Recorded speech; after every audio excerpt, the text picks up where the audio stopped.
CNET, are you ready? Okay. No. Okay. I'd like to call to order the February 19th, 2024 regular board meeting of the State College Area School District Board of Directors. If everyone could please join me and rise for the Pledge of Allegiance. I pledge allegiance to the flag of the United States of America and to the republic for which it stands, one nation, under God, indivisible, with liberty and justice for all. Thank you. I'd like to welcome everyone joining us in person this evening and anyone viewing remotely. The board held an executive session on February 5th regarding student discipline and a legal matter. Board members, with the agenda before you, are there any changes? Excellent. We'll now have a roll call of board members from the board secretary. Dr. Anderson, Here. Dr. Bader, Here. Ms. Brandt, Here. Dr. Krevakor, Here. Dr. Demo, Here. Ms. Huff, Here. Mr. Colby, Here. Dr. Miller. Here. Great. So up next, we'll do communications. Mr. Johnson will provide us with a superintendent update. Thank you, everyone. Thank you to everyone in the district who donated to the YMCA of Center County Backpack Program on Dress Like Me Day. As a district, we raised more than $2,700, and I'm honored to have been the inspirational part for such a generous contribution for a valuable program for students and their families. I'm pleased to announce the third annual State High Lift Every Voice Community Show, which will be held on February 25th from 2 to 4 p.m. in the high school's Performing Arts Center. As before, it promises to be an exciting celebration of student culture through spoken word, song, and dance, a showcase of creativity, talent, and perspectives. Our next board conversation with the community will be held this Thursday, 8 to 10 a.m. at the Pump Station Cafe in Boalsburg. Another conversation is scheduled for Tuesday, April 9th from 6 to 8 p.m. in the Wegmans Market Cafe. These events are for the community members to connect with the board members on any district-related topic. Lastly, the public is invited to attend the upcoming district-wide Facilities Masters community meetings to hear updates about the process, including potential plans for a new Park Forest Middle School. The first meeting will be held on February 27th at Park Forest Middle School, and the second will be held on February 29th at Radio Park Elementary. And Both meetings will be in the building cafeterias from 6 to 7:30 p.m.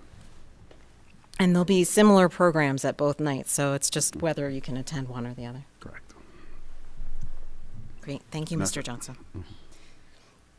Normally, we now have an update from our student representative, but she seems like she's unable to attend this. Oh, she's online. Oh, excellent. Oh, great. Ms. B, would you like to share some student updates with us? Of course. Hi. So congratulations to the State High Culinary Arts Program for hosting a successful Brazilian carnival-inspired dinner last week to celebrate Fat Tuesday, led by seniors Tori Krubit, McKenna Weizong, and Olivia Zellner. Culinary arts students served 90 guests. The program has 4 more pop events planned for the rest of the year with the following themes: Irish Pub on March 21st, High Tea on April 27th, Mediterranean on May 1st, and Burgers on May 9th. Additionally, congratulations to the Mountain Indian Middle School students for recently leading an impressive winter food drive for the State College Food Bank. The drive collected 1,700 items, weighing almost 1,800 pounds, a large haul that reflects the big hearts of the Mountain Indian community. Thank you for your great work. Thank you. Next up, we have legislative update. Jackie, do you have something you want to share? So I don't have much to share because we'll be covering the governor's budget proposal in 7B, but just a friendly reminder that this is just a proposal, so it's the opening round in a long symphony of budget prep. But I will address what you referred to in the last meeting, that the governor did mention vouchers in his address, but he did not line item any funds to vouchers in his budget proposal. So everything else we'll be discussing in 7B. Great, thank you. Next up, we have Center Region Council of Governments Liaison. Gretchen, do you have anything for us tonight? I think I just have two things, and this is from the Parks Authority. The first is that the Millbrook Marsh Nature Center Advisory Committee has, I was unaware of this, but apparently for the Millbrook Marsh Board, there's a SCASD representative. And it was Deirdre who retired. And apparently since she retired, it's been vacant. And so that's been a little while now. So because I just became aware of it, that's why I haven't said anything until now. So I think the folks at CRPR have reached out to someone in SCASD, but it's a teacher. So I don't know how that, is going to go. I don't know if that's supposed to be a teacher or Mike Fisher or a board. I have no idea. So anyway, I will get back to you all and let you know who it ends up being. And then the second item I have is that in Todd Roth's update, who does aquatics for CRPR, he thanked us for connecting CRPR with the culinary students. So this is another shout out to culinary students tonight. And if you probably remember, I talked about how they're getting new carts for the pools, and they had a real problem staffing. And so we had said, oh, well, maybe the culinary students might want to help, and they do. So they are, I think, going to be trained on this new cart shortly, and they will be at the pools this summer, and it's a mutually beneficial relationship. So, and that's all I have. Thanks. That's great. Along those same lines, I know Dr. Miller wanted to share a little bit of an update, also a little touch on the culinary program. Just a little bit. Yeah, so I just wanted to make note of 3 really cool events that my family and I got to participate in the last couple weeks. First and foremost, the Pirates of Penzance that the State High Thespians put on. I know some of us made it to that show, and Dr. Buck's son Sasha was in the show. It was outstanding. My kids were blown away. They're very excited about being in musical theater now. The second one, on I think it was February 9th, we had February 9th, we had the SCASD, Reads Aloud at the high school. I had never been to that event before. It was put on by our librarians, especially Paige Davis, who was my kid's librarian as well. And that was a lot of fun. I heard a lot of great feedback from the community members about that. And it's one of those things that I really hope we can continue to do, because it was a really, in a time when I really feel like we need to be building up community. It was a great community event. And then, as everyone mentioned, the culinary students, we got to go to that Brazilian dinner, and Chef Lorber and all of the students it was outstanding. So I just wanted to mention we got to do a couple of those things. It was a lot of fun. Great. You've been out and about a lot this month. So at this time, we have time for public comment. Each individual will be allotted up to 3 minutes for items related to board business that are not on the action item portion of the agenda.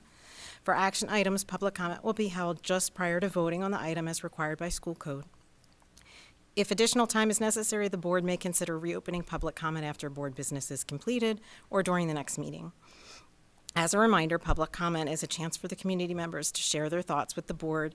It is not a time for the board to answer questions or engage in conversations. You can always email the board at all-board@scasd.org. Is there anyone here in person that would like to make a public comment? Okay. Do we have anyone online who's interested in making a public comment at this time? No? Okay. Seeing none, we'll move on to routine approvals. Is there a motion to approve the routine approval listing as presented on the agenda? So moved. Second. Okay, that's been moved and seconded. Are there any questions or discussion on any items within the routine agenda? All right. Oh, Debbie. Oh, sorry. You have to look to the left. I did, but there's this big person in my way. I just wanted to say thank you to the athletic department and to the finance department for the athletics memos, because they included both the uniform rotation schedule and the list of equipment that we usually provide to our athletes, and I just think that's super helpful. So thank you. Great. Any other questions? Okay. Any public comment on this item? Okay, seeing none, we can have a roll call vote.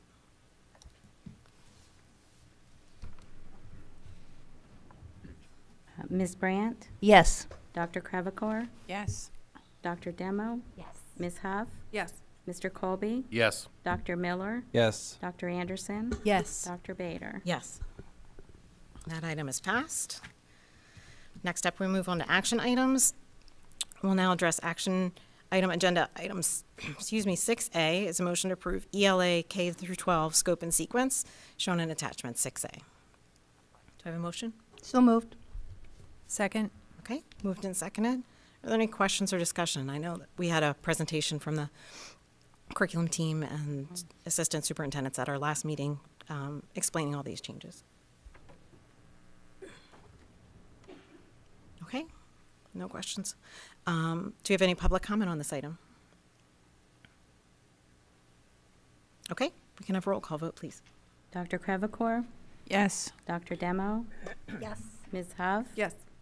Mr. Colby, Yes. Dr. Miller, Yes. Dr. Anderson, Yes. Dr. Bader. Yes. Ms. Brandt. Yes. Okay, that item is passed. Agenda item 6B is a motion to approve the purchase of Houghton Mifflin Harcourt teacher writing manuals as shown in attachment 6B. So moved. Second. Okay, that's been moved and seconded. Any questions or discussion on this item? This is to complement what we just passed for the writing curriculum. Any public comment on this item? Okay, seeing none, we can have a roll call. Sorry. Dr. Demo, Yes. Ms. Huff, Yes. Mr. Colby, Yes. Dr. Miller, Yes. Dr. Anderson, Yes. Dr. Bader. Yes. Ms. Brandt. Yes. Dr. Crevecore. Yes. Okay, that item is passed. Agenda item 6C is a motion to approve the Autistic Voices in Music Education Program Research Proposal.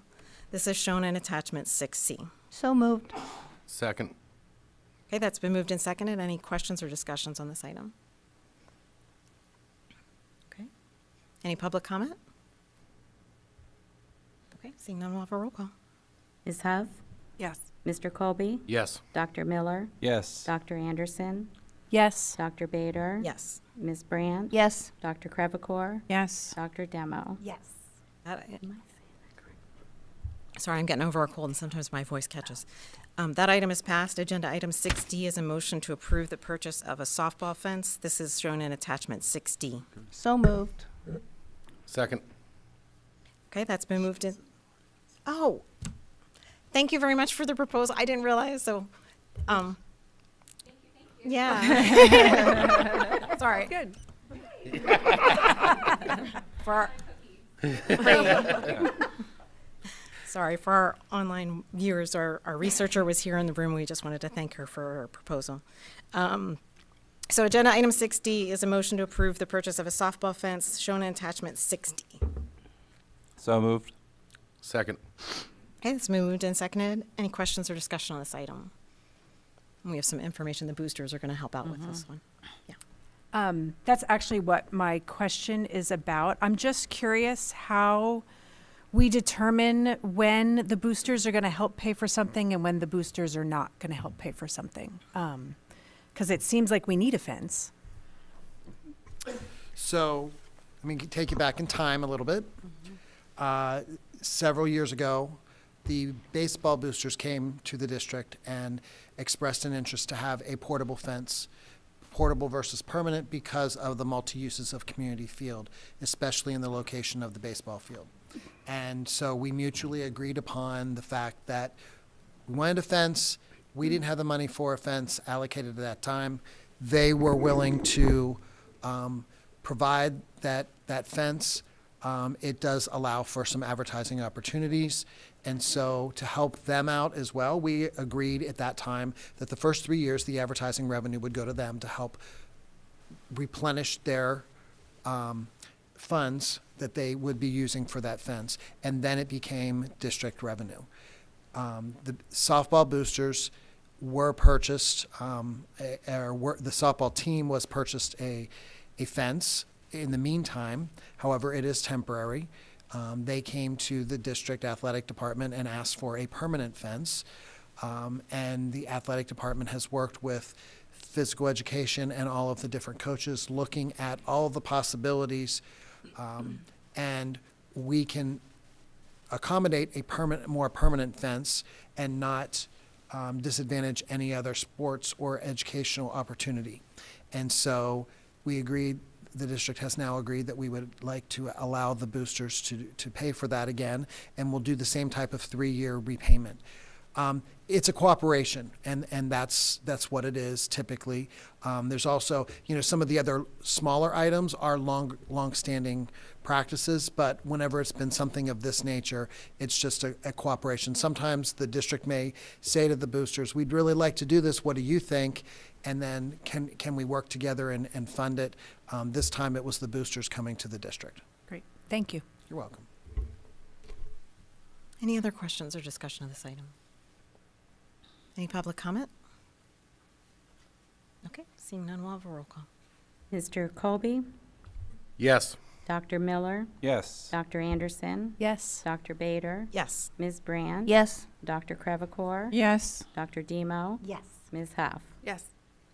Okay, that item is passed. Agenda item 6E is a motion to approve Ferguson Township Elementary roof replacement, shown in attachment 6E. So moved. Second. Okay, that's been moved and seconded. Some repairs that we need to make, it seems. Any questions or discussion for this item? I have a quick question. Sure. So this is, I read the memo, so it's not the whole roof, right? It's like just the front part, I guess? Okay, that was my question. I'm good. And that's kind of relevant to the next item on the agenda. Any other questions? Any public comment on this item? Okay, we'll have a roll call. Dr. Miller, Yes. Dr. Anderson, Yes. Dr. Bader, Yes. Ms. Brand, Yes. Dr. Crevecore, Yes. Dr. Demo, Yes. Ms. Huff, Yes. Mr. Colby. Yes. That item is passed. Agenda item 6F is a motion to approve Ferguson Township Elementary front entrance remediation as shown in attachment 6F. So moved. Second. Okay, that's been moved and seconded. Any questions or discussion? So this is some repairs subsequent to the roof challenges. Okay, no questions. Any public comment? Okay, then we'll have a roll call. Dr. Anderson, Yes. Dr. Bader, Yes. Ms. Brand, Yes. Dr. Crevecore, Yes. Dr. Demo, Yes. Ms. Huff, Yes. Mr. Colby, Yes. Dr. Miller. Yes. Okay, that item is passed. Agenda item 6G is a motion to reject the projector bid as shown in attachment 6G. So moved. Second. Okay, that's been moved and seconded to reject the bid. Any questions or discussion? Yeah. I'm just curious where the projector was slated to go.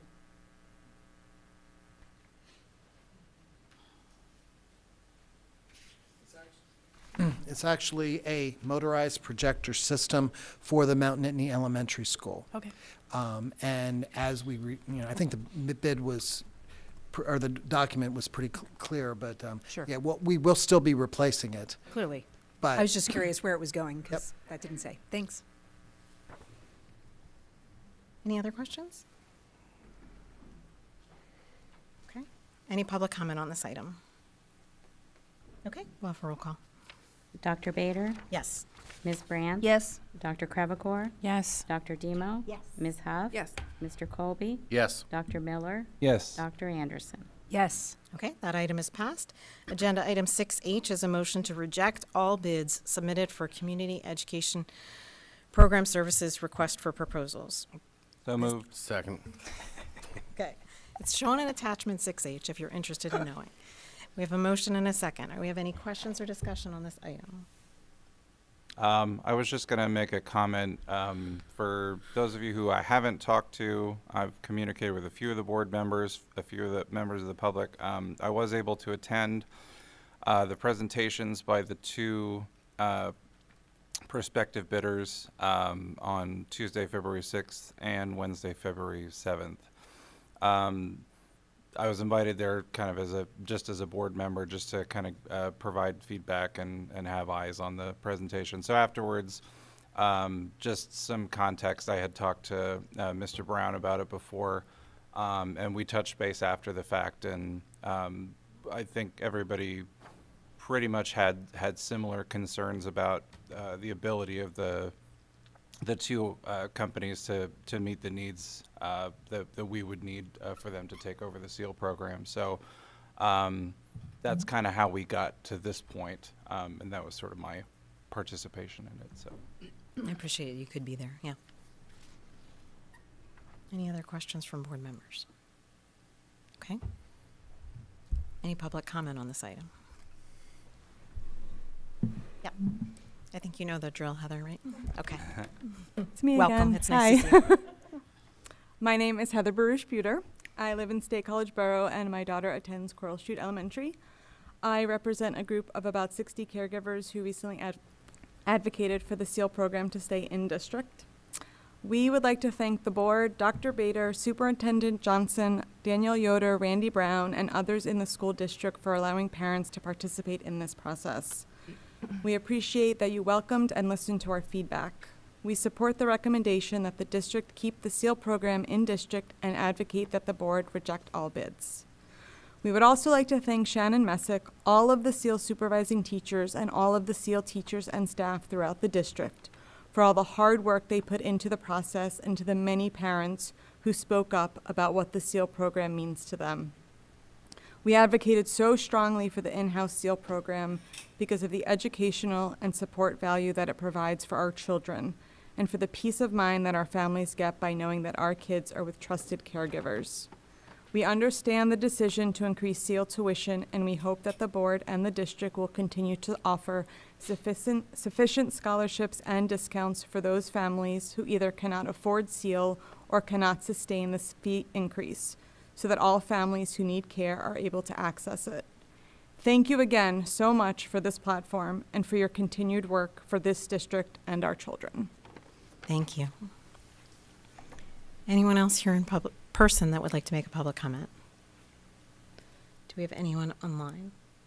Okay. And I think just a piece of information, Mr. Brown, is that when we go through this process, we'll be able to accept state subsidies once we reach certification. So that will be another means that we can support families in need. And that will be really helpful because that will come from the state as opposed to a shuffling of our own budgetary money. So That's correct. yeah, great. I just wanted to point that out in case anybody's tuning in at the last minute, that they're aware that will be an opportunity moving forward. Any other comments from board members? Okay. I do want to say really quickly that I really appreciate the discussion that our community had. I'm really proud of the work that the administrators did. I think it was really important that anytime we have an issue arise like this, it behooves the district and the board to do our due diligence and explore all options and opportunities to make sure that we're providing the best thing for the taxpayers and for the parents and children in our district. So I know the process was a little bumpy and uncomfortable for everybody involved, but I'm glad, I appreciate everybody's participation and that it moved forward in the way it did as well. Thanks. Okay. I've seen no further public comment. We can have a roll call vote.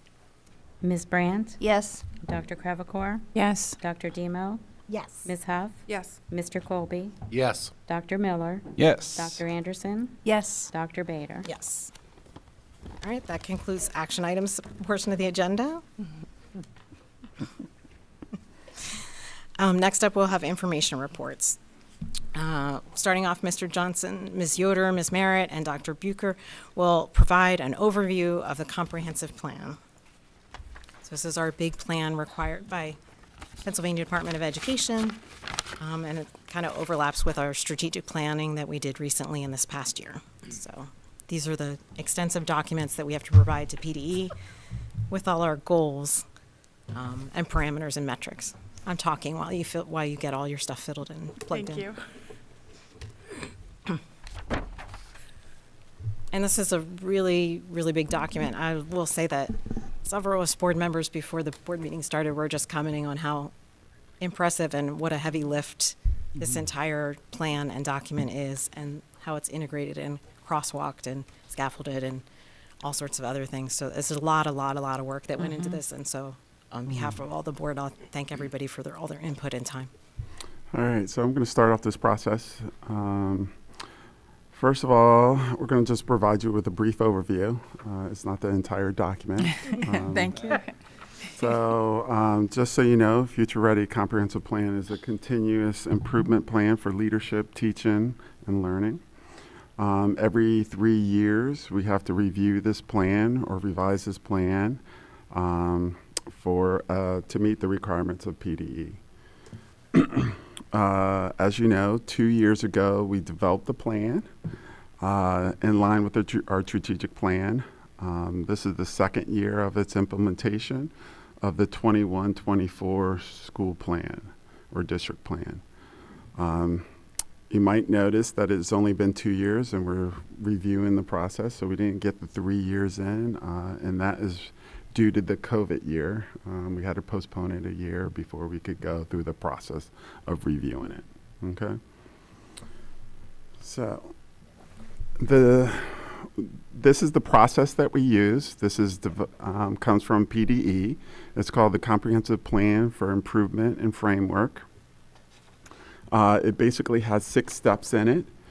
Set the direction, assess the needs, create the plan, implement the plan, monitor the plan, and adjust the course.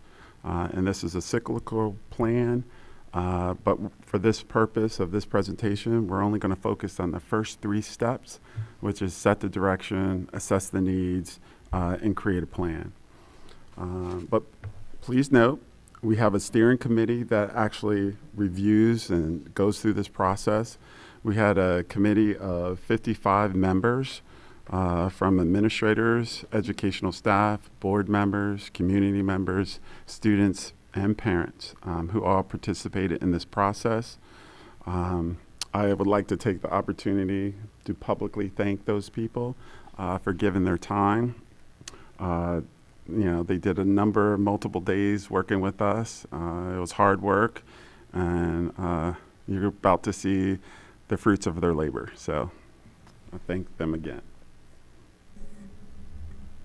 So setting the direction. There's basically a number of components to this I want to go over. And the first part is establish a clear direction that informs all the work for all the stakeholders. It has to be ambitious and aspirational goals. It has to have targets and long-term goals in the plan. So you're going to see some of that as well. And then we need to define the purpose. What's the targets that we want to meet? Where do we want to go with the plan? And what is the improvement process for this? We also wanted them to really dig into making sure that the plan was clearly defined in all its aspects, from the mission, the vision, the educational values. So those are the things that we really wanted to look into. So starting with the mission.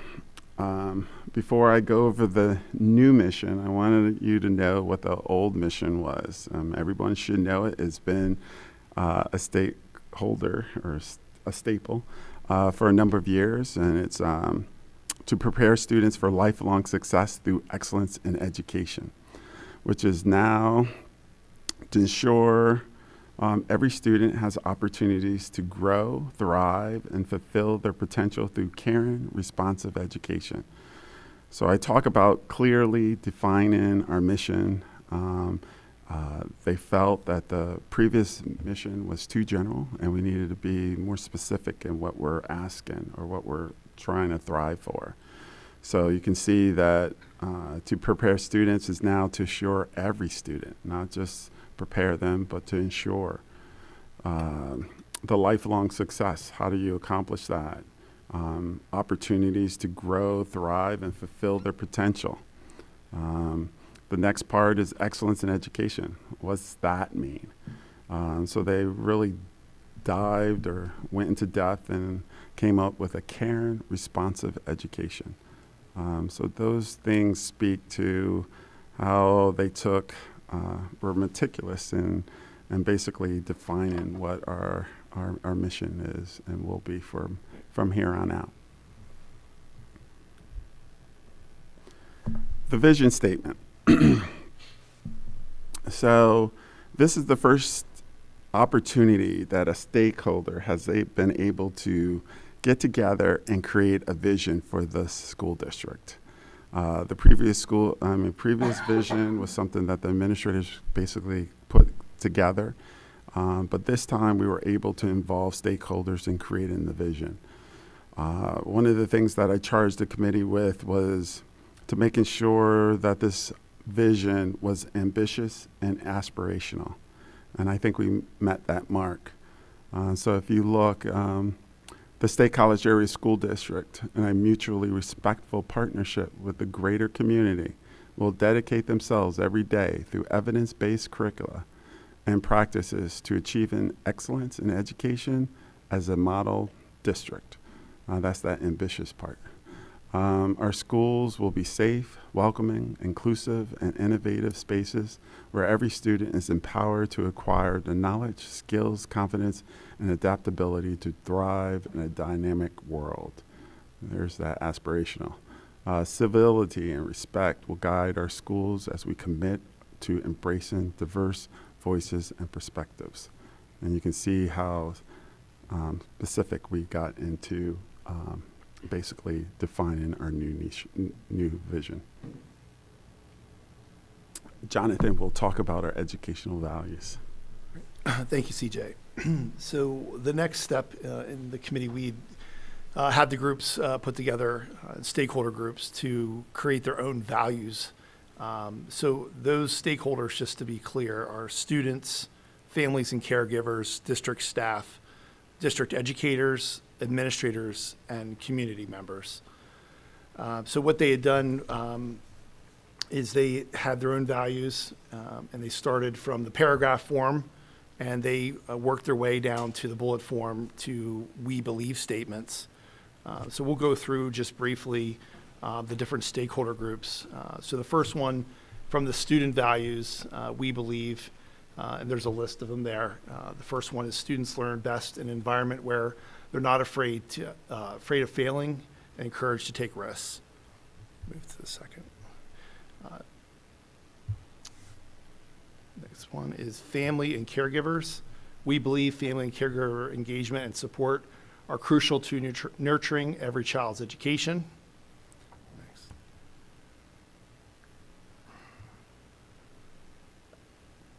Educational staff values. We believe relationships are essential to learning and fostering a culture of mutual respect. Administrator values, we believe equity, inclusion, and belonging are the foundation that frame every aspect of the educational system, from curriculum adoption to professional development.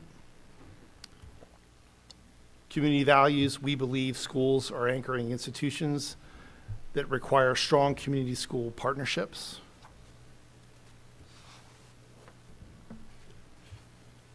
All right, and that was just a sampling of the we believe statements for the different stakeholders.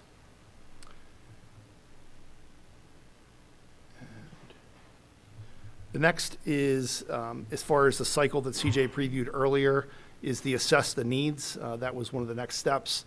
So this step in the cycle of improvement includes voice of students, families, and educators and administrators. The process here is to analyze the root cause, to address the problem, not the symptom. Also to prioritize focus on planning. So in this step, that's what the group focused on. And in this step, we completed the needs assessment using the following data categories. These data categories included various stakeholder groups: Future Ready Index, local assessments, Cadence, MAP, as well as the PA School Climate Survey, related academics from college and career readiness and CTE programs, as well as equity considerations, English language learners, or ELL, students with disabilities, students considered economically disadvantaged, and student groups. Next, once we looked at the indicators that Dr. Bucher just spoke of, we created a plan using the district data and other indicators. And we know that improvement is a continuous process. It doesn't end just because we write it down on paper. And because we write it on paper doesn't mean that we can't explore other ways of meeting those goals. So we looked at lots of things, including strengths and challenges from the district, as well as how to focus our professional development and aligning our resources with our goals and making sure that our goals and our expenditures match our comp plan. Next. So one of the changes noted in the Future Ready plan is the Pennsylvania Department of Education has actually mandated specific components for all school districts. And when we reviewed everything from the stakeholder groups, we had to come up with the ambitious goals that we wanted to focus on to continue the high achieving aspects that we've already listed in our last one, but also making sure that we were listening to what our community and all stakeholder groups want, but also aligning them with the evidence-based approaches that the state is requiring all districts to do. So in the end, if you've been to any of our school board walkthroughs, you're hearing our principals talk about their building goals, and they currently have 4 goals, or they'll focus on 3 to 4 goals. This year, we have 6 goals. 3 you will see are very common because they were on the last plan, and we want to continue to focus on them. We do have 3 goals that are specifically targeted to focus on one of the areas Chris talked about, which is our marginalized populations, and how do we really begin to achieve for each and every student. So, as you know, in the past year, we've talked a lot about our multi-tiered system of support that we're implementing in kindergarten through 12th grade. And so in the continuation of using that, our goal is to prevent disproportionality in the over-identification of Black and Hispanic students in special education as measured by child count reports and our LEA demographics. What we did is 2 months ago, we presented on the special education plan from 2023 when it was released by Future Ready. We took those statistics when we saw that we were still over-identifying in those areas, and we specifically targeted those for Goal 1 so that we will have actionable steps to reduce those numbers and making sure that we're focusing on that as a goal in every school. Our second goal is one that we're already working on, and you're hearing when you're walking through the schools, and that is our goal of increased proficiency or meeting overall growth expectations. This one is for math. We are going to use strictly the PSSA this year for grades 3 through 12. That would be inclusive of the keystones for the Ouch 1 keystone. And then for K-2, because that is the foundational component of really, are they getting the foundational skills they need? We'll be using what we identify as a local assessment, but it's a national universal screener known as the Acadian benchmarking assessment, and it specifically targets and focuses on early math foundational skills and will provide an overall proficiency and growth allocations that we can review and work towards meeting the goals. This is a similar goal. We are getting ready to send a questionnaire and begin to work on this, although some schools are still focused on this, so this goal has remained the same. As we know, students who are involved in extracurricular or co-curricular or civic activities a lot of times perform better in school. Our goal is to have 90% of all of our students beginning in grades 4 when there are more offerings to be part of that. So we will be questioning each year and having plans put in place to try to support anybody who would like to be involved who may not currently be involved. So just as a reminder, last year we used the school climate survey. And obviously we didn't get the participation or able to identify the students so that we could actually help them get more involved. So this is why we're going to a questionnaire so we can actually pinpoint those students that need our support in getting connected with our school or community. Goal 4 is a new one, and again, as Mr. Klingeman or Dr. Klingeman has been talking about, as he oversees our English language department, We fell short this year, so the 2033 goal of Pennsylvania's Department of Education is 70% proficiency for all English language learners. At the high school, our goal for 3 years, the 3-year mark, is 40% of the ELL students will obtain proficiency as measured through the access testing and Future Ready. That is a steep goal for us, but we are hoping if we can, our goal is to get 40% by 2027 so that we can continue to get the 2033 goal of 70%. And Danielle, this is like a tricky one, right? Because those students may enter our school at any point in time. It's not like we're growing them from kindergarten and they've had an opportunity to, some of them are coming in as teenagers and haven't accessed English language yet, right? I would say absolutely, as you know, and our ELL population is so unique. We have the international families from Penn State who may join us at any grade level. We also have families entering our community that may enter with that they haven't even mastered their own language.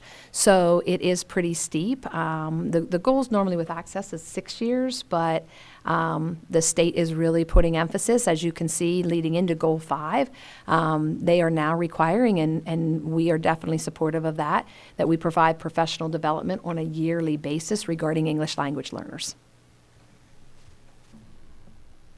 Our final goal, we're not sure why it fell this way. It really, but we wanted to stick with the way it is. If you have reviewed the massive plan that Mr. Johnson spoke about, it is an identical goal as the math one, except it's in regards to the English language arts. Again, 90% in either overall proficiency or growth using the Pennsylvania State Standardized Assessment, or once again in kindergarten through 2nd grade, the Acadience benchmarking system, which is the universal screener that assesses early literacy skills in those areas. And we are also required to submit some additional reports with our comprehensive plan that are listed here. They will also be posted on the website, and if you were on the steering committee, you've already heard from some of these. I presented about induction. I think we heard about some of the other pieces on here. We couldn't develop the professional development plan until we had our goals. So once we have our goals, then we can backtrack and look at how we're going to help our staff understand them. Those reports will also be posted with this the complete plan, the very long document on the website. And then the last phase is really the implement, monitor, and adjust, which, as Mr. Johnson said, we will be doing over the next 3 years. Our next steps would be to post all of the reports online, to revisit this on March 11th at CCL to answer additional questions that may come up or things that you may think of, and our plan is to request board approval at the March 25th board meeting and submit it to PDE March 26th. Great, thank you. Questions from board members? Dr. Miller. So looking at goal 2, which is this 90% proficiency in math, and thinking about the numbers that we have seen recently in terms of proficiency in math, especially in middle school, how do we get to 90% in 8th grade? And is there a different metric that we're using there? Like, is it growth, projection, equivalent to something like the proficiency at the state level, or is that, like, how are we measuring that, and how? So we have had some conversations Okay, about good. that. So this is how we're going to measure that. First, we're going to try to make or try to get all our students to be proficient on those standardized tests. Obviously, there are some cases where that might be an impossibility given where students are, which leads us to growth. So if they don't meet the proficiency, which is for a lot of our students, that's like we're pretty high performance school, anywhere between 70 and 80% or higher. So you're talking about the 20 to 30% that don't. We're going to see if those students meet growth, so that they are actually growing each year. So if they meet that growth and we can equal up to a 90%, then that's how we'll meet the threshold. Okay. Okay. So first, proficiency on a state standardized test, and then growth. And if Okay. they meet growth, that will get us over the threshold to where we need to be. But we are trying to get at least 90% of our students to proficient first, and if not, through growth. Is that 90% across the district or in each grade? Each grade. Okay. Mhm. The other thing that's part of that is our curriculum review cycle. So math is entering into the curriculum review cycle. We're excited to have these conversations and look at what's happening in K through 12 now as one piece. So that will be part of the conversation as well. So we're excited about all those things. Good question. Other questions or clarifications?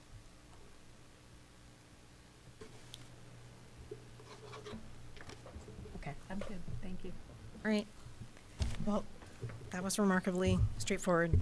I know the presentation was much, much, much shorter than the work that went into it, so I just want to acknowledge that.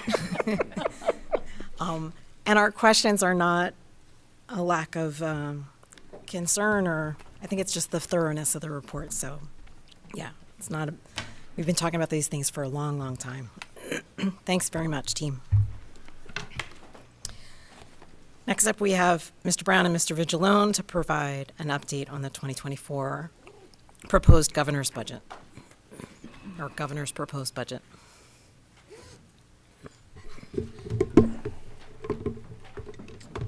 Keep vamping.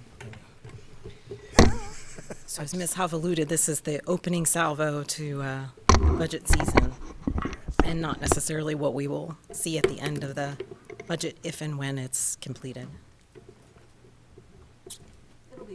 It'll be completed at some point. If it's completed on the deadline that they're supposed to complete it on is another Hopefully matter. they'll do better than last year. It wouldn't take much to be able to do better than last year, so. All right. So just want to pull up some highlights for you. There is a lot of information in this proposal. Much of it obviously does not relate to education, but I want to try to focus on the items that are related to either K-12 education or more specifically our district.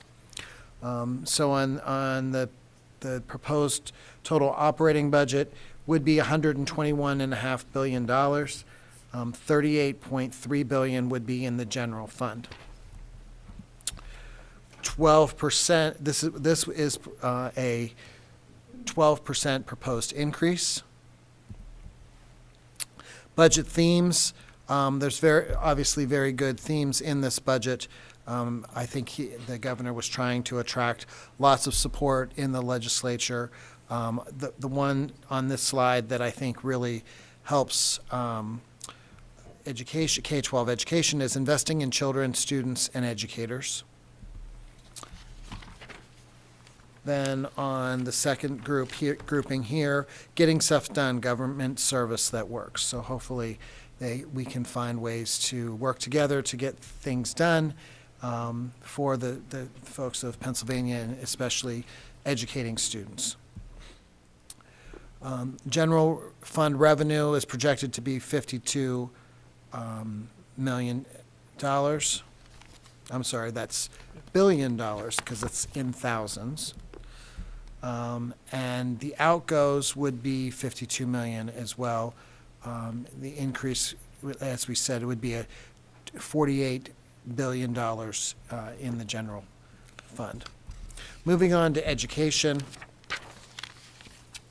The appropriations proposal includes 200 million increase in the basic education formula, 871 million in new adequacy investment formula related to the basic education formula base, 50 million in increase in special education funding, 50 million proposed for safety and security grants via the Pennsylvania Commission on Crime and Delinquency for physical safety, $100 million of those same PCCD type grants for mental health, 30 million proposed increase to pre-K counts, and Head Start and things. I just as a note, we're not going to go spend that money for the physical safety and mental health yet, because we are just applying for this year's grants this month in February. State reimbursement to cover universal free breakfast would be an appropriation to continue, 2.4 million in career and technical education funding, 5 million for professional development for educators. 300 million for school environmental repair projects. This is a way to replace the PlanCon system. One that is near and dear to my heart is statewide cyber charter tuition rate of $8,000 per student. I'm very hopeful that something can come out of this one.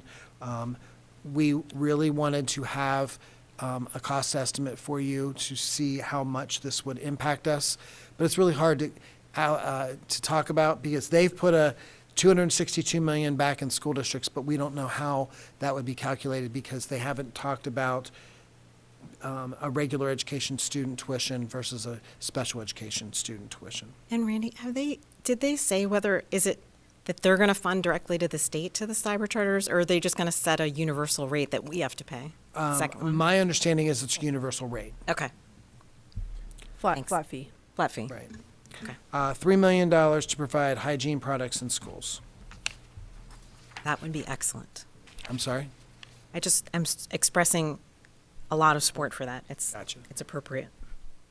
What's not in the proposed budget: PlanCon funding, minimum teacher salary, PASS scholarships, EITC and OSTC expansion, and level up funding. Appropriations not to worry about are Social Security reimbursement, Ready to Learn block grant, PSERS, transportation, and school meal reimbursement. The context, just lots of different things that are going on, like the Basic Education Funding Commission majority report, 2024 elections, ESSER, ending, and then economics. And so Basic Education Funding Commission, there's lots there. There have been reports released that include recommendations for improving that formula and establishing a new school funding system in Pennsylvania. I'm sure that that's going to be a long, healthy debate. There's lots of information and updates here for you. As I said, I'm going to just try to bring up the highlights in this presentation. The share change that's being proposed in the basic education formula is $200 million versus $1.99 billion, which was in one of the other proposals. There's a very large difference. So it's going to take a while to get this corrected, and I'm sure there's going to be a lot of debate on how to make that happen.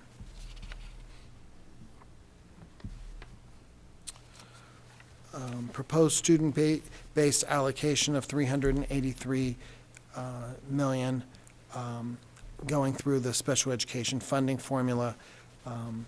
Again, lots of dollars and lots of conversation to be had, lots of improvement to be had for our students. But someone has to pay for it. It has to have a funding mechanism as well. Safety and security, very similar program, just new dollars in that program is what they're proposing. Mental health was $100 million. Safety and security targeted grants, $11 million. Again, there are dollars in that program this year, and we are pursuing that as well. $300 million for school environmental repairs. Again, this is different from PlanCon. Yeah, because Randy, are they going to prioritize some of the schools that have like asbestos and lead and all the things? So it has a focus. Correct. And is this the one where you said this is replacing PlanCon? It This, notion it's of this? proposed, yes. Yeah. The notion is to be replacing PlanCon, yes. So, in this, for school environmental repair projects, it's I thought it was that, what Amy just said, and then also, because this is not, there's no money budgeted in this budget for new buildings, right? This is for repairing and Existing redoing facilities. and safety, but nothing about new buildings. Correct. And PlanCon had a question mark next to it, but There's nothing allocated at this time. why do we even have a question mark? I was, because maybe one day it might come back.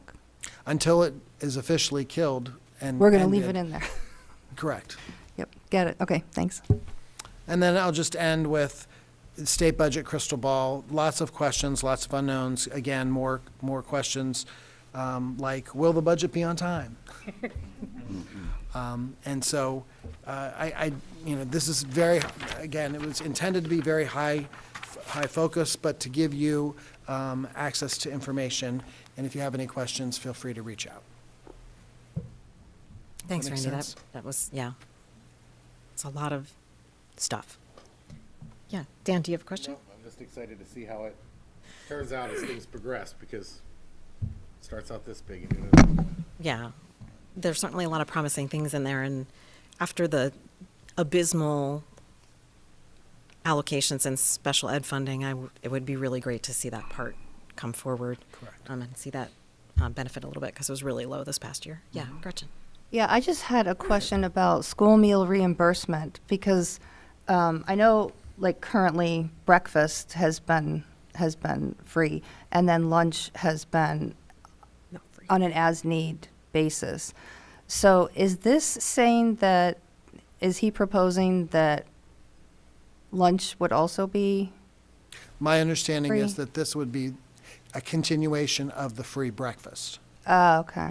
Because that's not an in perpetuity, it's just been a 1-year allocation. Is it also wasn't the state helping us with the balance between reduced lunch and free lunch from the federal, and they were paying that differential so that That is correct. kids that were on just reduced, the state was paying the difference to make them free for us. That is So I correct. think that's part of it as well, yeah. That is part of it as well. I've had a lot of questions from community members about when will it be free again? And so I guess I know the Call their answer. reps and ask that question. Yeah. Pardon? They should call their representatives and ask that question Including- several times a week. Including their federal representatives, Yeah. because if it was a federal effort, that would be very different, yeah. If I can just say one thing, like, I just want to point out that this is there's a lot of talk about how last year's budget was historic in the amount of money that was given to education, and no, this proposal is a historic proposal, 1.1 billion to public education. And though, I know we've talked about level up at the board table a little bit, so even though there was no specific level up mentioned in this budget plan, the 871 million Shapiro is allocating is to go towards schools who aren't meeting adequacy benchmarks at this point. And it's kind of twofold in that he wants to help schools who are not adequately funded and also help out districts that have a high tax burden, so that those communities who are already extending themselves to support their public schools get relief from that overburdening of the taxes. We won't see any of that 871 million, but we will see some of that 200 million that's going into the BEF. So. Thanks. I think that's a really good thing to point out, because property taxes is certainly something that's a hot topic. Sure. And so talking about that there's also efforts to improve for those communities that have really high tax burdens is good, that they're looking at both ends of the spectrum, I think. Yeah. Okay. Thanks, Randy. Thank you. All right. Next up, Mr. Brown's going to be joined by Mr. Fisher for an update on district-wide facilities master plan. So we are going to talk about both the master planning process and also Mount Nittany Elementary. There have been faculty interior design meetings that have been ongoing for the Mount Nittany Elementary School. Mr. Fisher and I circled up with the rest of the design team last week, and we'll continue to do that weekly. We also met with Mr. Feldman, the principal at the school, just this morning to make sure that we are pulling together all the loose ends and moving forward. I think one of the themes that we are trying to make sure that we're modeling is that what we're putting into this school, unless there's a large rationale for doing otherwise, we're modeling what has already been done in the last 3 elementary schools so that we are providing equity. This school being proposed to have the MDS, it already has a large special education population and then also an ESL population. There may be some differences, and that's what I mean by a significant rationale for that. So we'll continue to keep you informed as we bring those proposals back, but had a good meeting today and believe that there's good work happening. As far as a community forum, we are looking at one for the end of March, and we'll announce that very shortly. So here's again the proposed design of the building for Mountain and EL, and then just revisiting the schedule. And your next update will be on the 11th of March, and we will share with you then any additional changes or revisions to the schedule. As far as the master plan, the next couple weeks are really busy. Have a steering committee meeting tomorrow night, and then next week we have 2 community forums. We're going to talk tonight about site analysis, the down select process, follow-up from our February 5th meeting, future discussion items, and our current schedule. So as we've been talking, we just want to make sure that the community is engaged. You have an opportunity to ask questions so that you can answer community members' questions as well, and as we prepare for community forums next week. Proposal 1 would be additions and renovations to the existing facility. Proposal 2 is new construction across Valley Vista Drive, and then Proposal 3 would be new construction along School Drive, which is adjacent to the Park Forest Elementary School. Options 2 and 3 are also, again, just reiterating on property that the district already owns.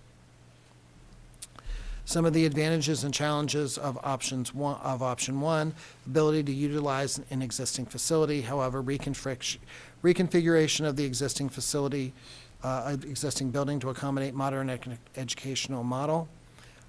Limited acreage to allow contractors to work around Park Forest Middle while students are in session. Laydown and staging area, phasing. Parking and grading would be a substantial challenge, and a 1-story existing building substantially increases site coverage. On number 2, advantages would be a new facility allows for flexibility to fully integrate the district vision for educational program. Construction would be remote for students, from students, improved in construction schedule, more attractive to potential bidders due to efficiency. Multi-story building will compress footprint, allowing for more efficient use of the campus. Challenge would be new site infrastructure to accommodate new facility on the existing fields. And site 3 would be a proximity to the Park Forest Elementary School, opportunity to expand existing campus into Skasty property not currently able to be utilized for education. Challenges would be a new site infrastructure for the facility. Construction on a wooded slope site will have a cost impact, but may have building configuration opportunities and student access to athletic fields. Before I go on, is there any questions or comments about these 3 sites? Not looking for your preference at this time per se, but just questions or comments related to what we've been presenting, and if there's anything else that we should be looking at for your edification. Anyone? I guess the one thing I would just, to make sure it's clear to understand, when you said Site 1, the one-story existing building substantially increases site coverage. This is referring to the fact that that current building we can't necessarily put an addition on unless we tore it down. And so because it's so sprawling, that limits our ability to add additions. So when we're talking to the community, that's something that they would need to know, that we can't just put a second story on that building. That's not an opportunity we have. Right.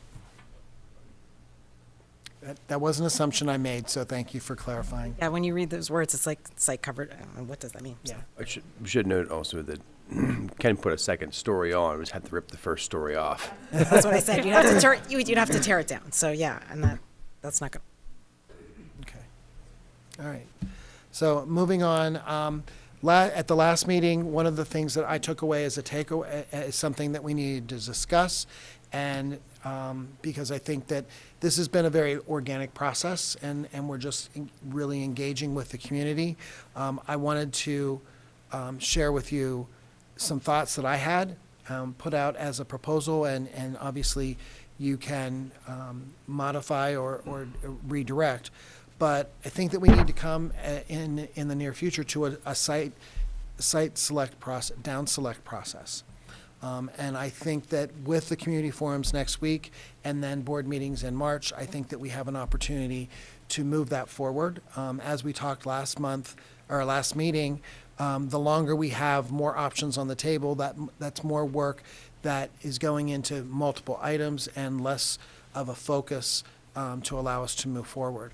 And so this discussion's been started last month, but what we'd like to do with the design team is talk about these options and making sure that we're providing the community an opportunity to provide that feedback, but yet letting them know that the administration expects to bring a recommendation on March 11th from our work as the design team with the architects, and then also the input from the community. And then that recommendation would be information. It would not be an action.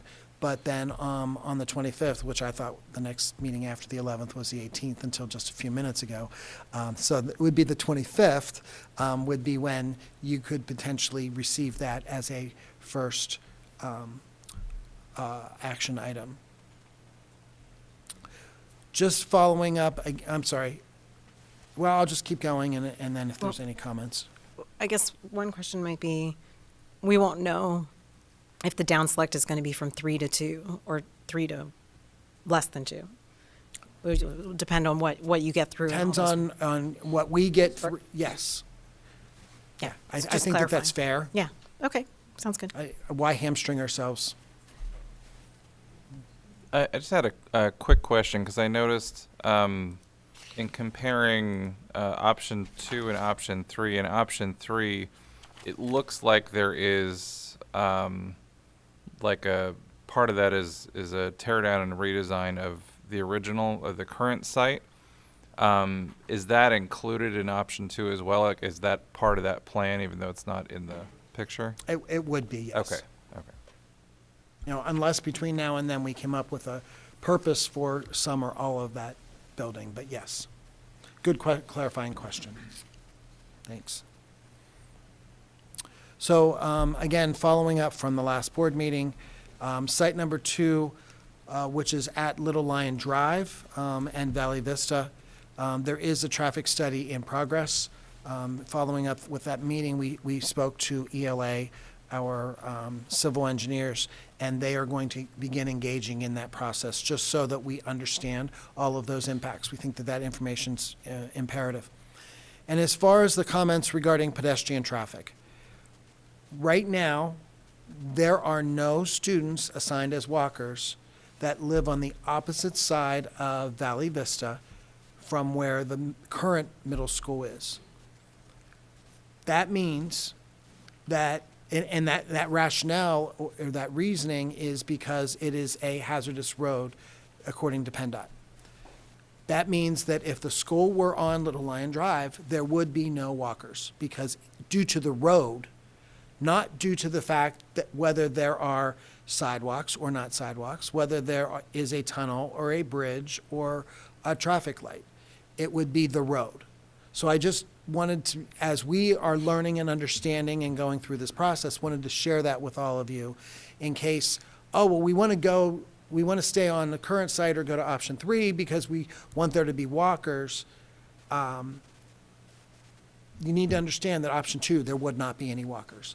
And we've already asked Mr. Swager to start looking at the approximately 75 walkers that we already have right now, which that was quite honestly a low number in my mind. I thought it would have been a much higher number, to see how we could handle that transportation and what those impacts would be. Other traffic management, the traffic management ideas as far as a traffic light, a tunnel, a bridge, we can't just put those in. We need to go through different processes. PennDOT would definitely be involved, probably Patton Township as well. So again, those are not items that we can just do. They are out of our control.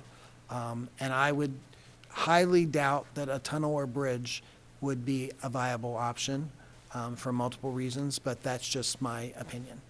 But just wanted to throw those out there as well. Just a clarifying question about that. Are there students on the other side of Valley Vista now who could potentially become walkers because they would be on the other side? Not right now, because I don't believe that there's any sidewalks. Oh, okay. There's like a bike path, but I don't know if that, yeah. Yeah, I was going to say the bike path behind my house walks right to where the site would be. Yeah. So they could choose to do that. I think there are a couple kids in my neighborhood now that walk to the current middle school, whether they're supposed to or not, I don't know, but. Yeah. If they're crossing Valley Vista, whether they're supposed to or not is up to the parents. We're not assigning them as a walker. Mm-hmm. Okay? So future discussion items, the middle school instructional planning had been scheduled for next week, but due to some conflicts with district staff member schedules, it's going to have to be moved to March after spring break. And then next steps, we're reviewing draft condition assessments for the district buildings. We'll be looking at initial cost comparison for each site, maybe even in an order of magnitude, but trying to get you something to evaluate. Selection of a commissioning agent for our lead projects and applying for lead for this project as well. Randy, I'm not sure what draft condition assessments are. So they are not completed yet, but the condition assessments of the different district facilities. Oh, okay. That I know what that is, but Yes. that And phrase, it's just- that phrase did not click Yeah, with me, no, sorry. I'm sorry. And then they're just in draft form still, so we'll be working to get those in a more complete version. And again, we put the calendar there from last meeting, and we'll continue to compare and contrast. Any questions? So even if, and this can be dreamland, that's okay, a tunnel, a bridge, whatever, were hypothetically to be put on Valley Vista, even if that were to happen, there would still be no assigned walkers by the school district. Is that correct? I believe that that's correct. Okay, thanks. I actually had one other quick question. And you may not know the answer to this, and this may be something to ask Crabtree Rohrbach about. On the current, the existing Park Forest Middle School, because of where it sits and because of the nature of the land, if we are talking about adding to the footprint of the building or not? Well, in order to accommodate a updated instructional model, we believe that we're going to need more instructional space. So we're going to need more building. And we're basing that on what we went, at this point, what we went through with the high school. Do we anticipate any concerns from DEP because of the nature of the runoff there and the water situation? Could very well, yes. Okay.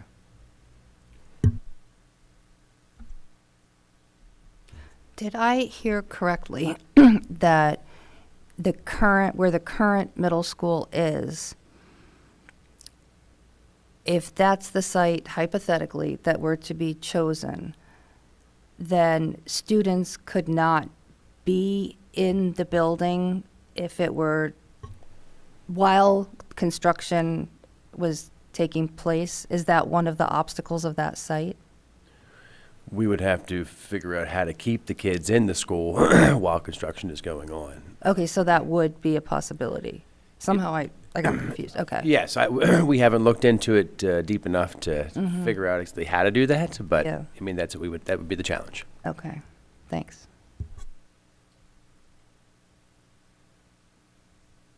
That would be a huge, having gone through the high school building project as a building principal, and code issues, that was a very difficult challenge for us, where we had to use trailers and things, and that footprint just doesn't allow for that kind of extension. I mean, it's already difficult for me to even find a parking spot there, so No, I Certainly understand. has challenges. Well, and I think I'm trying to remember which elementary building it was. I think it was Spring Creek when they were. No, it was one of the ones that was a reno.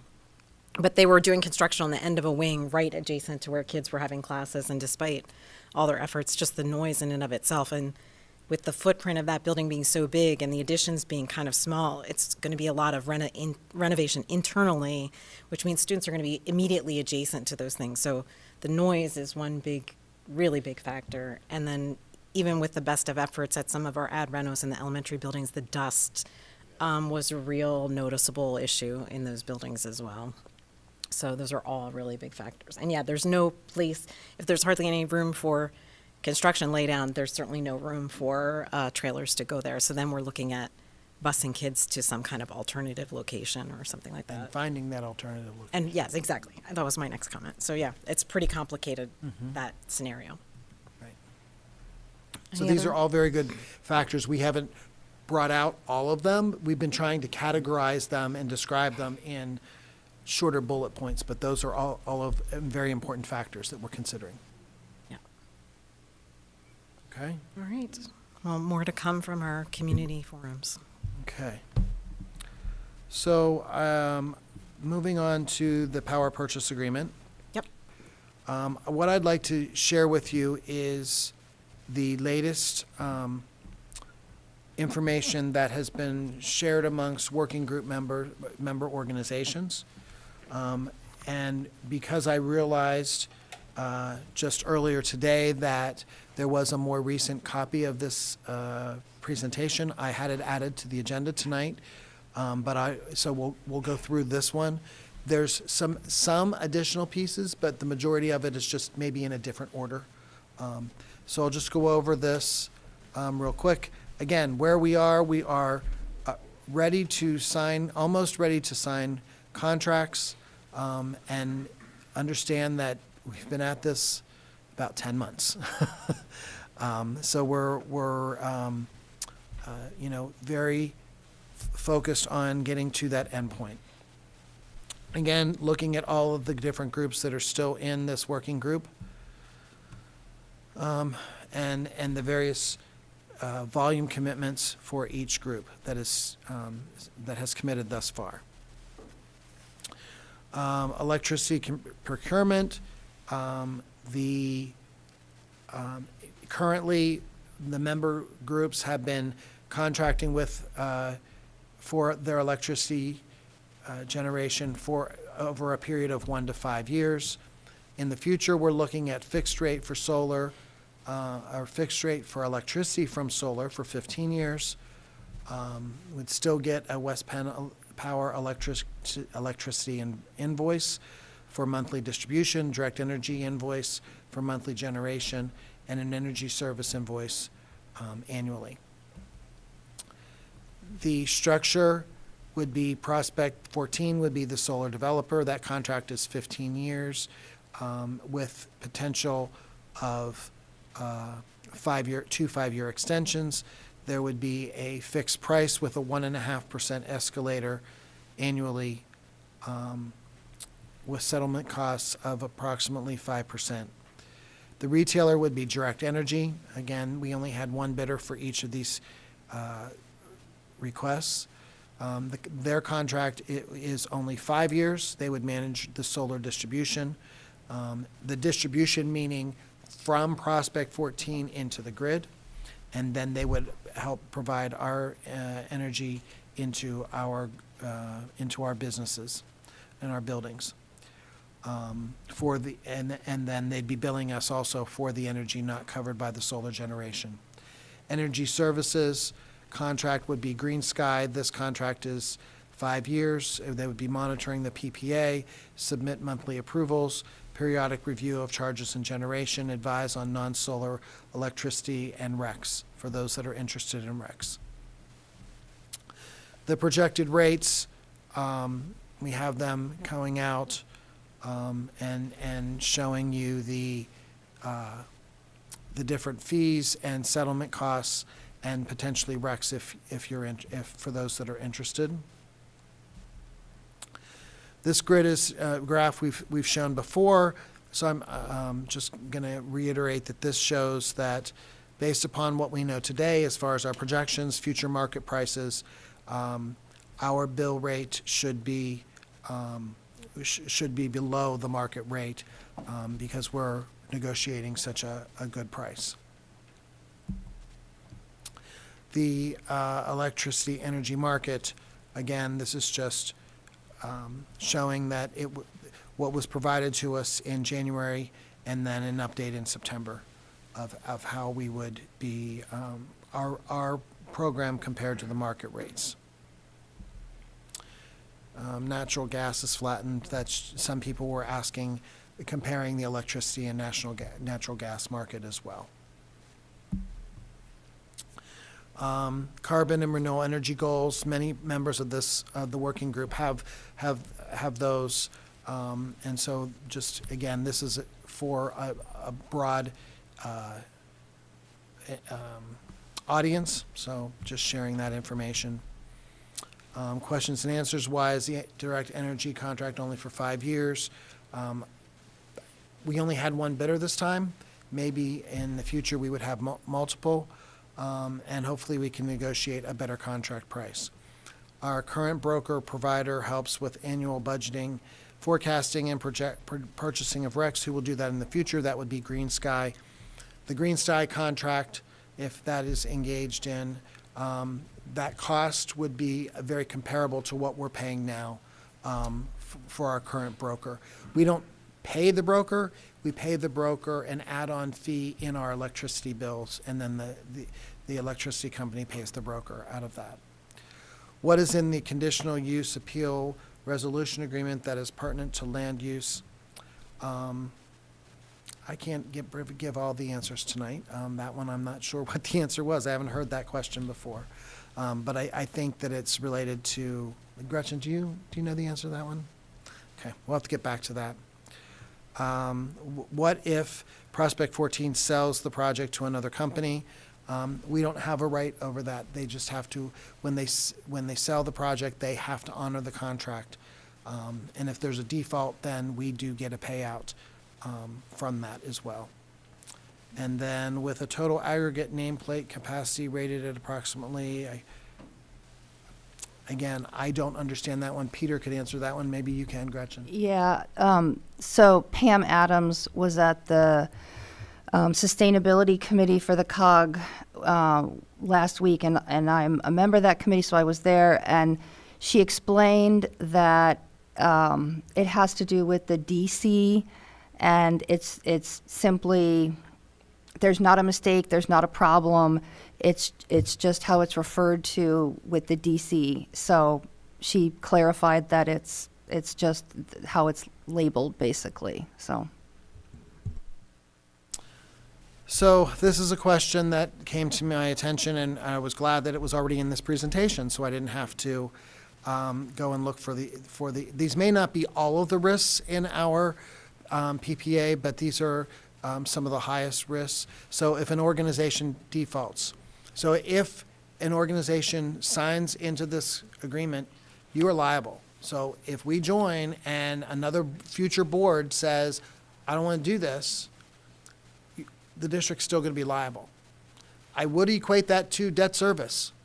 this board agrees to borrow money, you're going to, then in perpetuity, the district has to continue to repay. So this isn't debt, but I'm just equating it to that type of a transaction. Yeah, the long-termness of it. Correct. If electricity rates go down, well, if rates do go down, we're still going to pay the 4.5 cents or so to have the solar energy generated. But we're going to pay less for our energy when we get it back off of the grid. And the projections that have been shared show that rates should not, they showed the future of rates and that they should not go down significantly, at least over time. And so we should be in a good margin there. The 5-year contract ends and no retailer is interested. There has to be a retailer. I mean, we may end up, we have to be able to get our electricity. And then the performance of the solar. We live in Pennsylvania. We know what the solar project. We can only rely on our consultant and the developer to want to invest in a project. I can't imagine they're going to want to invest. I'm not trying to sell their project, but I can't imagine that there's a lot of people out there that want to build something if it's not going to produce ample energy. And they have to speak to their lien holders as well. So the next steps, this is a little bit old, but just showing you history from the end of January. There is another working group meeting next week where we'll continue to review comments and about the contracts. And then in March, we will be asking the boards and councils to approve the contracts if they're interested. And then in April, the contracts would be officially awarded and all the documents would be signed. Okay? Any other questions? Debbie, I'm happy to go last. I have a few. did you have one? I just have one additional information to what Randy spoke about in terms of the, it was number 2. Now I can't find it, but I know it was number 2. In terms of the contract with Green Sky being comparable to our current brokerage fees.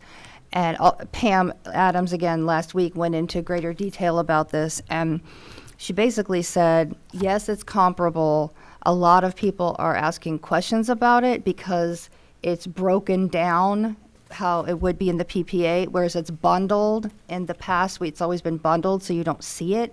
And she said that in the future, she hopes that it can just be bundled and be completely comparable to what has occurred in the past. But because this is new, it's all broken down. But it's also good because it's transparent and people know what's going on. So anyway, that's all I had. Okay. Anybody else on this side? All right, take it away, Debbie. Thanks. These are just things that if you can't answer tonight, it's just sometime before we have to vote would be great.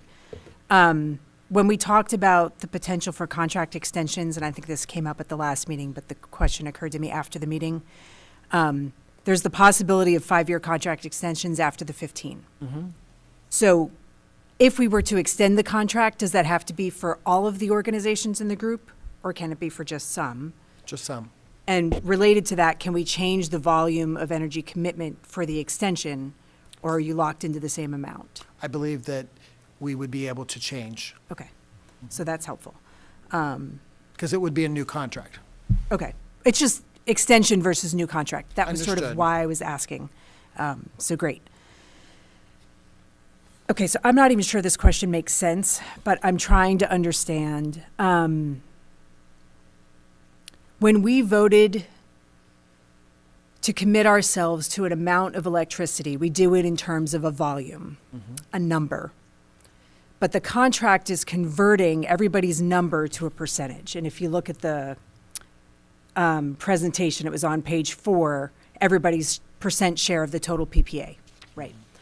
So in the overview document, it basically says What this means is that every month, each organization receives a fixed percentage of kilowatt hours generated, which depends on the amount of sunlight received by the system and converted into electricity. So we're not getting a specific amount, even though we have to pay for a specific amount.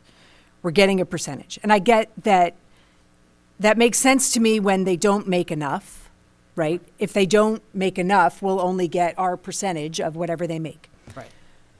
When they make more than enough, we can't store the energy.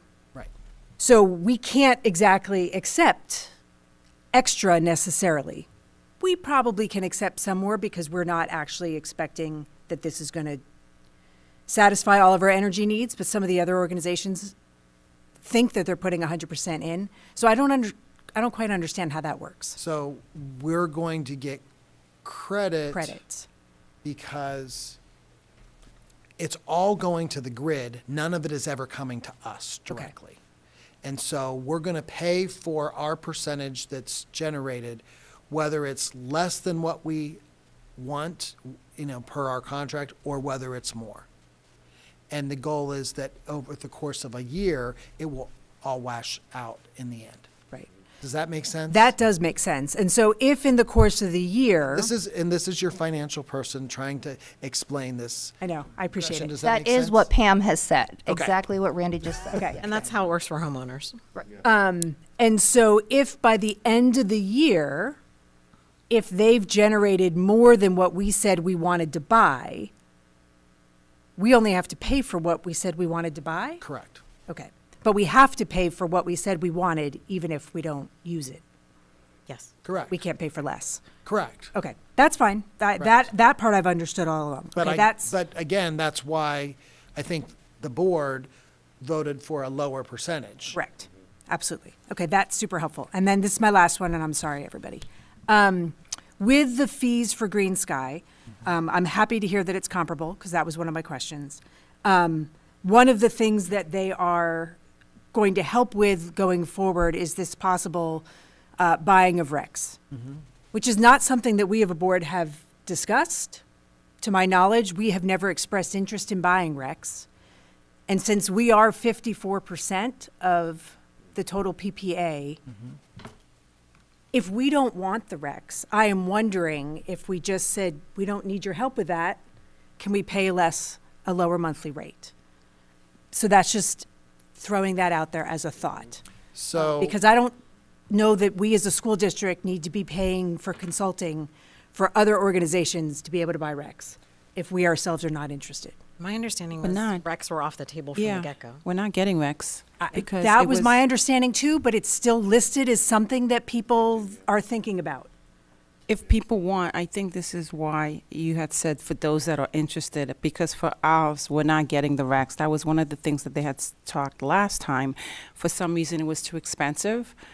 So that's why they decided. And my question was like, how expensive was it? Because I kind of like the idea of possibly if we're controlling it, if we overproduce. But my impression was that we're not getting the racks. Okay, so can I clarify a little bit? We are not, you are correct, we are not getting the RECs from this solar energy. However, the COG, Joe, help me, the Borough, Patton, and Ferguson all have sustainability initiatives that they must buy RECs. And so the consultant can go help them buy their RECs on the open market. So they're not getting RECs, no one is getting RECs from this project. But because these other organizations need RECs because of their sustainability initiatives, the consultant can still help to buy the RECs So separately. It's an ancillary service for those who need it. Correct. And so. But it's included. Yes. So that's a very good question. Yeah, because So it needs to be I parsed didn't out get just to for those that thought entities. process. So yes, let us. you have understand that. what I'm asking. Like Yes. those organizations Why should there that be you something listed, in our lump sum fee? Yes. If we're not going to do that, especially if we're the people that are want- making the contract and then they're reimbursing us. Like we're kind of running the train here. So Well, I'm trying to make that train, not us the reimburser. Once we sign these contracts, everybody has to pay the consultant directly. Everybody has to pay Prospect, and then you pay all of your own electric bills. I'm trying to get out of the finance role for this organization. I didn't read that in the proposal from Green Sky. So we should Understood. reread that section. That's not a final proposal. Okay, I'm awesome. working to get that done. thank you. I would add that, I mean, right now, and this, I mean, Green Sky's contract would be for 5 years, so not applicable to this particular contract, but just thinking like into the future that, like, for example, right now, the school district is conducting a greenhouse gas inventory. Crabtree has hired consultants to do that. So that's that's undergoing right now. It is likely the case that in the future, within the 15 years, but not probably within the next 5, that the school district may want to engage in RECs for different reasons, for grant opportunities, whatever, meeting greenhouse gas goals after we get the inventory done. So at some point that might be applicable, but I totally see your point, Deb. For the next 5 years, it's not. So I understand the question. Yep. Yep, so we don't want to pay for it if we're not using it. Okay. Okay? Good. All right, thank you. Thanks for your patience. Thanks for your good questions. That's been very helpful. So next up, we have alternate attendance area options. And Ms. Yoder's going to join us.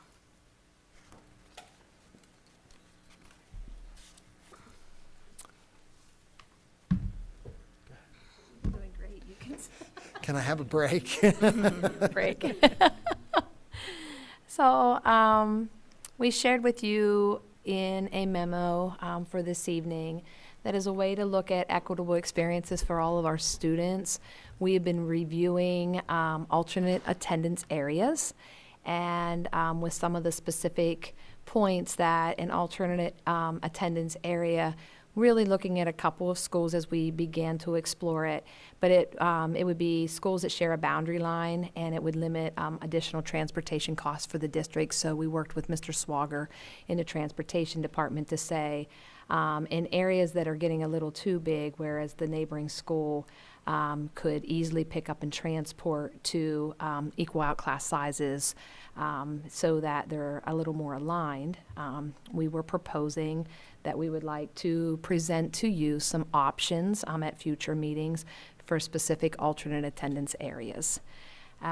Specifically within those bullet points, new students to the district, including kindergarten in these areas, if one school is much larger, could be assigned to the alternative attendance area pending their enrollment if we move forward with this.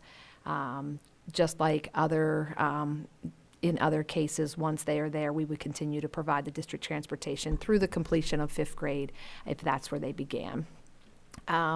We would make it optional if if the board supports this and you would like more information. We, of course, would make it optional to the students already attending that have already enrolled in a school. But if they would want to optionally assign their own transportation to pick them up, that would be an option. And it can't create an extra. One of the things that we really want to look at is reducing the addition of a class and making more equal sizes or smaller sizes in some schools that we are looking at. And this would not, if we did this, we would not let families move in if it was going to push over the cap of a new class. Anything to add? No, I think that's good. We So- just wanted to bring this idea and give you an opportunity to ask questions. And if you want more information, because you do approve district boundaries, or school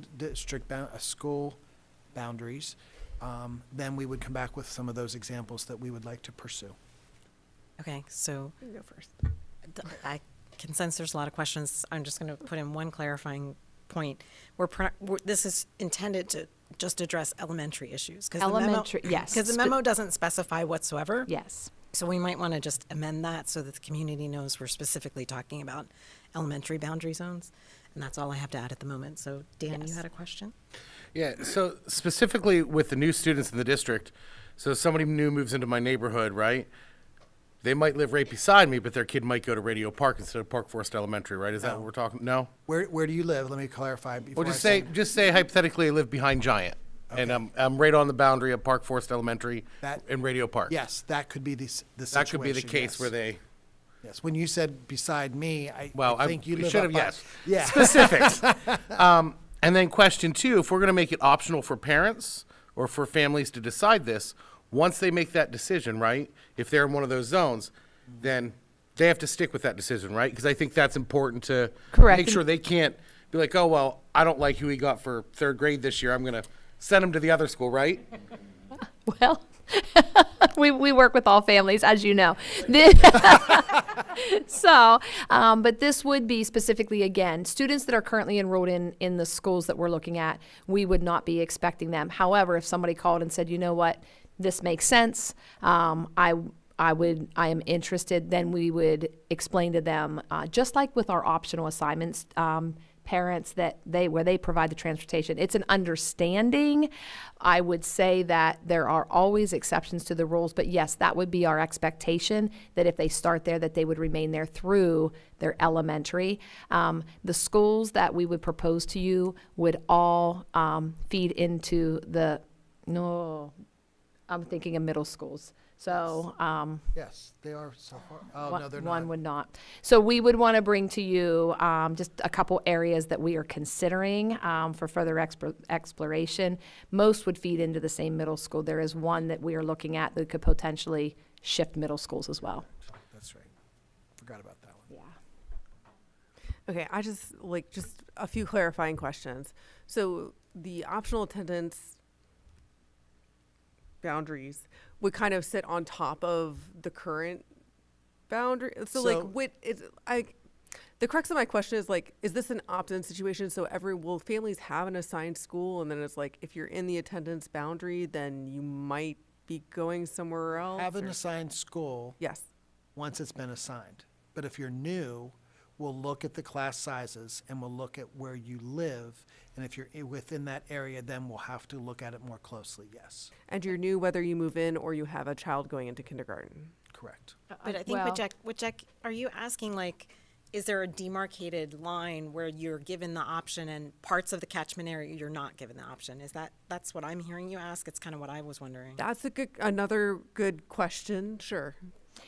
I would say if you are interested in hearing further, we've actually already begun to look at just a couple areas of where we're that are easy to do that we could propose to you at that point, because you would ultimately have to approve this. There's really 3 areas that we're looking at that we would bring back to you if interested to review further. All right, and I'm fine like waiting for more details at school. I think it's a good idea to explore, just because we do like having better balanced elementary schools would probably lead to the best outcomes we could have, right? So I think it's worth exploring. And sorry, I'll just hold my other questions until we have like some specific examples to look at. All right, thanks. Yeah. I understand all those things churning in your head, for sure. Yeah. Go ahead, Deb. I mean, like Jackie, I'm willing to wait for answers later, but I guess I have a couple of questions. And I apologize, I did not have time to go back and reread the enrollment projections. But when we did the most recent enrollment projections, which identified that we needed to do the renovations in addition to Mount Nittany, like we asked, were there other schools that were of concern? And we knew that there were some that were close, but what I thought I heard was, we're good and we don't need to redraw Correct. the lines. Correct. But this is basically sounding like, we don't really want to redraw the lines, so and I'm assuming this is like the swing zones that we had in the past. Yes and no. We believe that there are actually, each year we have grade levels in a building that are very problematic. Yeah, Like a Okay. the bubbles. The bubbles. Yeah. And that's more of what we're trying to solve than a growth in a Overall. building. Okay. Yes. That's helpful. Okay, yeah, so I hear where you're coming from, but no, this is not the swing zones. This is not we still believe that Mount Nittany is our largest problem. However, we are watching closely Spring Creek. But quite honestly, there isn't without calling any others out, there isn't a good, easy way to solve Spring Creek and Mount Nittany without redrawing. That's not what we're talking about here. We're talking about close proximity, larger residential areas that are very close to one another right now. More dense. More dense, yes, thank you. That's a And good. would the idea be that, like, this would be a temporary thing, or every year we would reassess whether we need to have a new area that's going to have this thing going on? Well, if we're as long as the kids are permanently assigned to those buildings, then I think that it's a permanent thing unless something really changes. So we are looking at it that this would be put in place, and this is how it would be moving forward, so that those students would have that opportunity to go to those other schools. Okay. But then, I mean, it really does sound like the swing zones. So I guess, But swing zones, didn't we put all kids over? Or was it an option? when you got rid of the swing zones, it was an option. I'm talking about when you go in.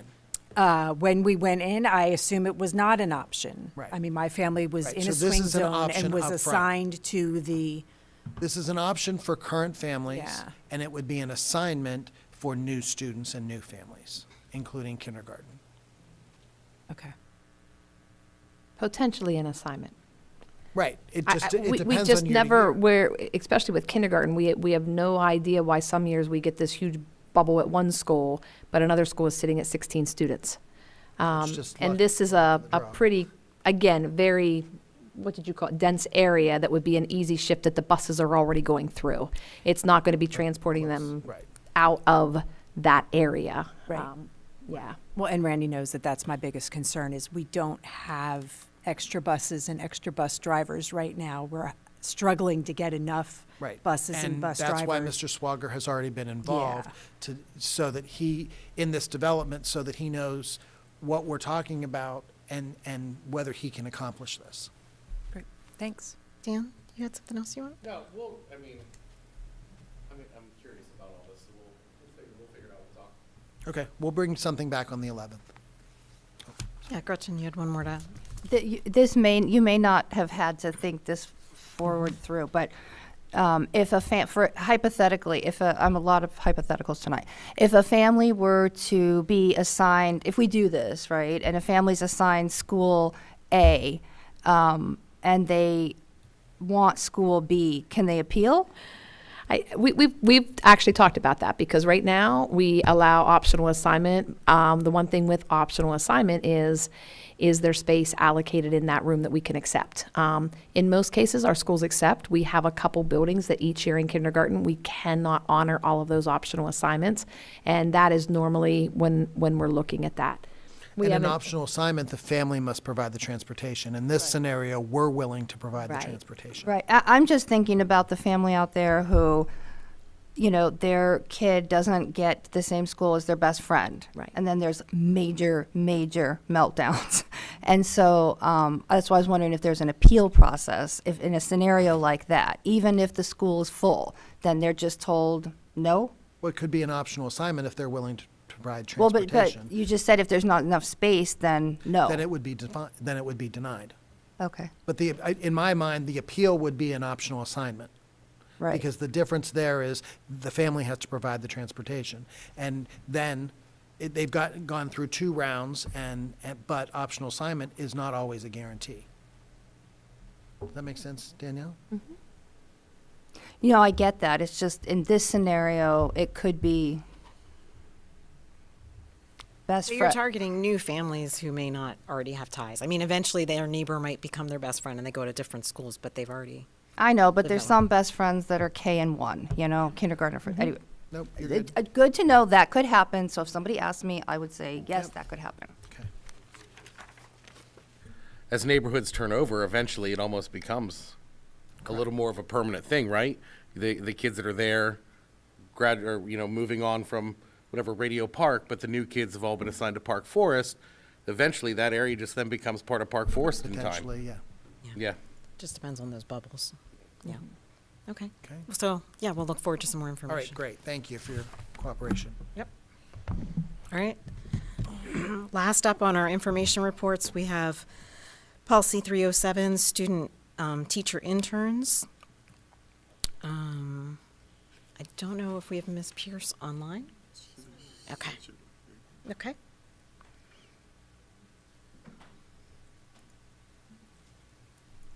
Linda, did you want to give any overview about this particular policy?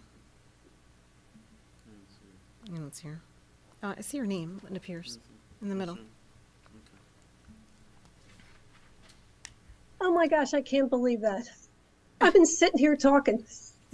Forgot to unmute myself. No worries. Sorry. So we have already looked at this policy. I forget exactly which meeting it was. I think it was in January. In that meeting, the board had asked to adjust some of the language regarding the selection of cooperating teachers. And that is what we've done with what you are looking at. The change, the revision is we eliminated with the agreement of the college or university, and just left it with the after consultation with the cognizant assistant superintendent.